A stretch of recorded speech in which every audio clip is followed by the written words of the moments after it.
The world is in chaos right now, and there's never been a better moment for creating wealth and prosperity.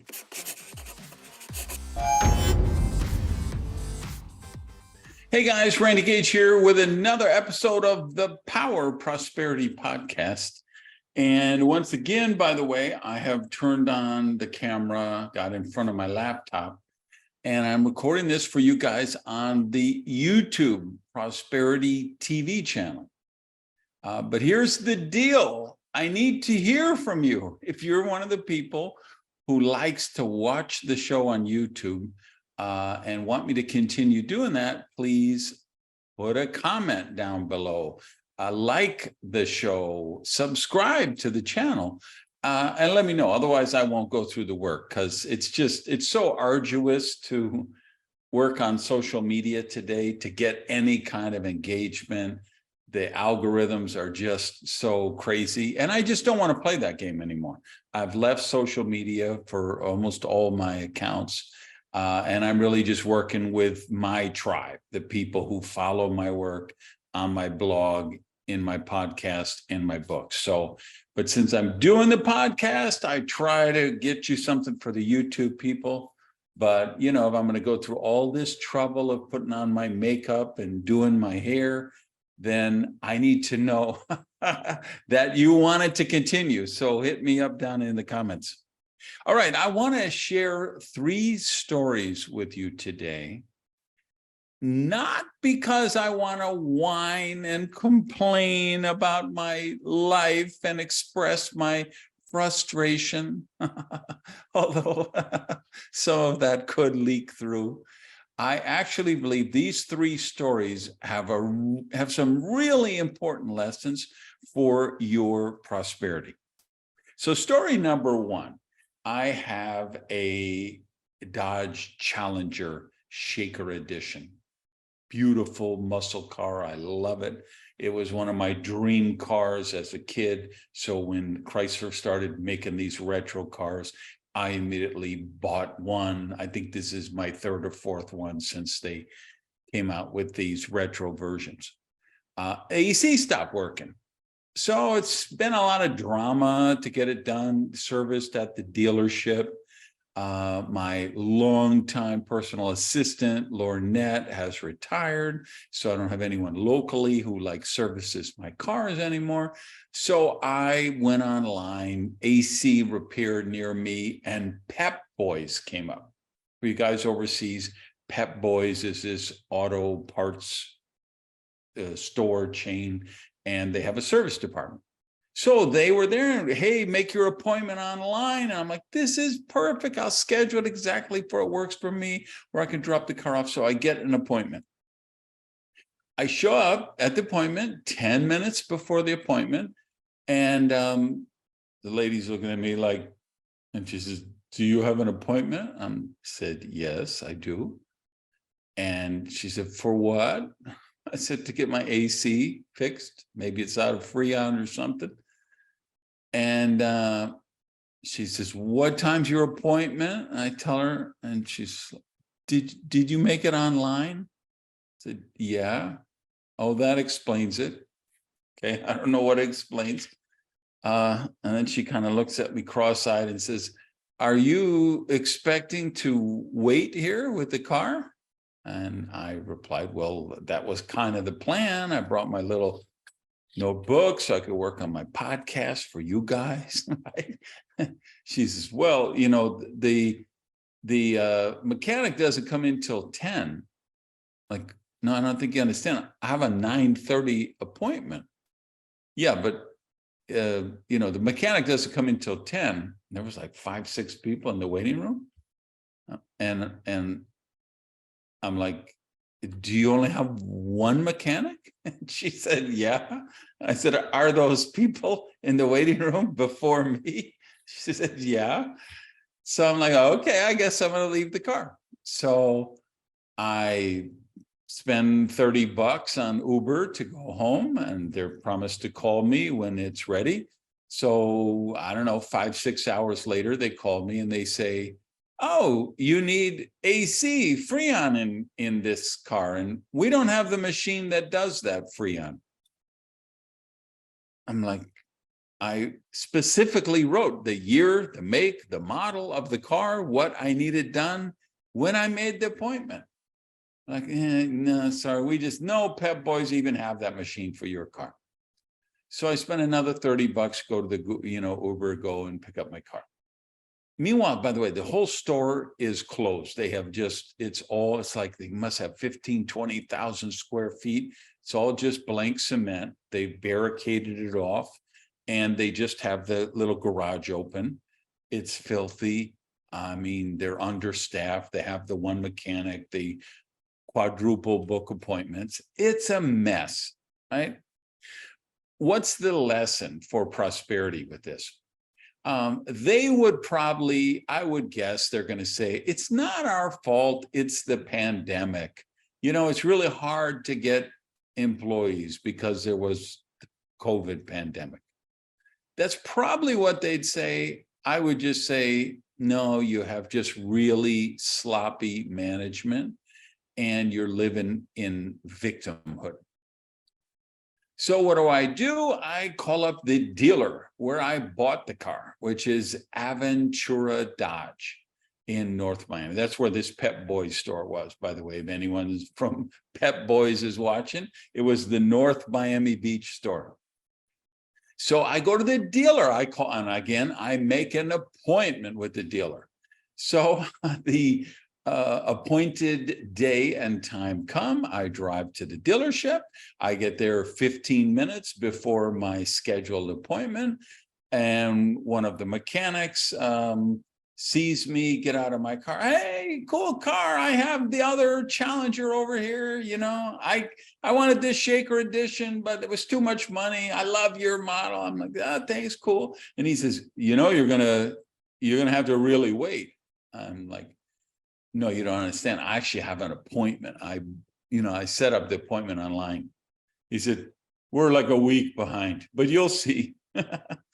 So I go in, of course, they're understaffed. The showroom is supposed to, there's like three, how when you go to a repair shop or a car dealer, they have the showroom with the tires for sale and the rims, the chrome rims and the shock absorber system. They have all those displays.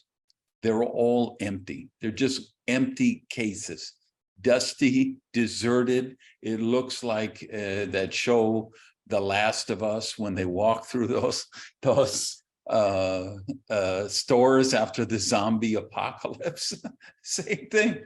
So I finally get, I'm waiting in line to the one person who's like taking care of anyone. There's like 4 or 5 other people there who all just talking on the phone. They're not working with anybody. So I wait 15 minutes. I get to the front and they say, okay, give us the keys and we'll call you at the end of the week and we'll let you know when and what you need and when we can do it. And I said, but no, I have an appointment for the repair today, now. And they tell me, no, that's just the appointment to drop off your car. We're like a week behind.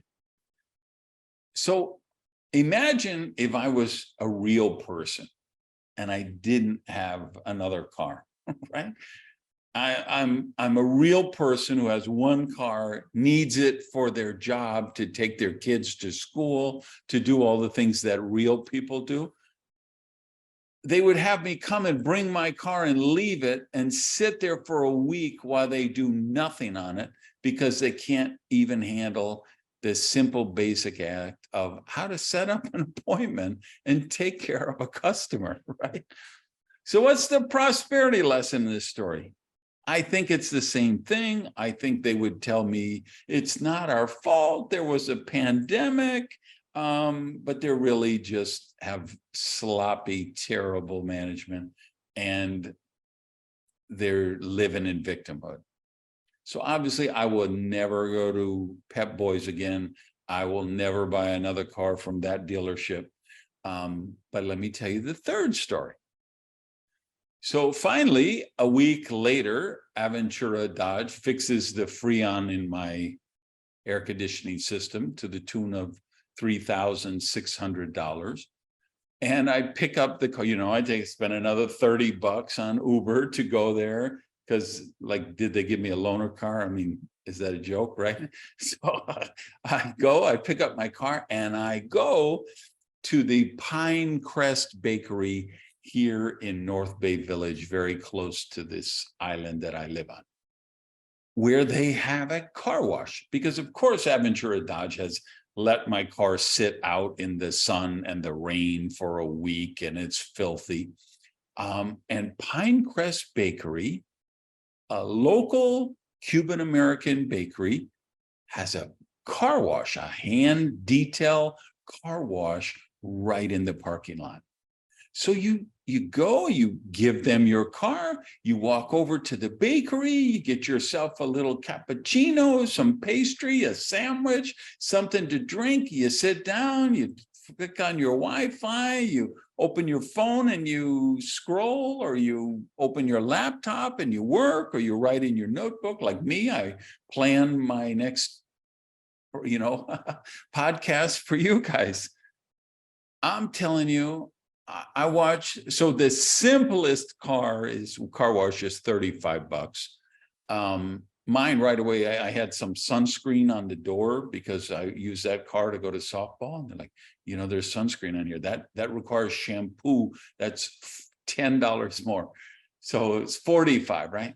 Those cars are coming in all day long. I'm telling you, they're doing millions of dollars in that location. And they have employees working to do it inside the bakery. What have they done?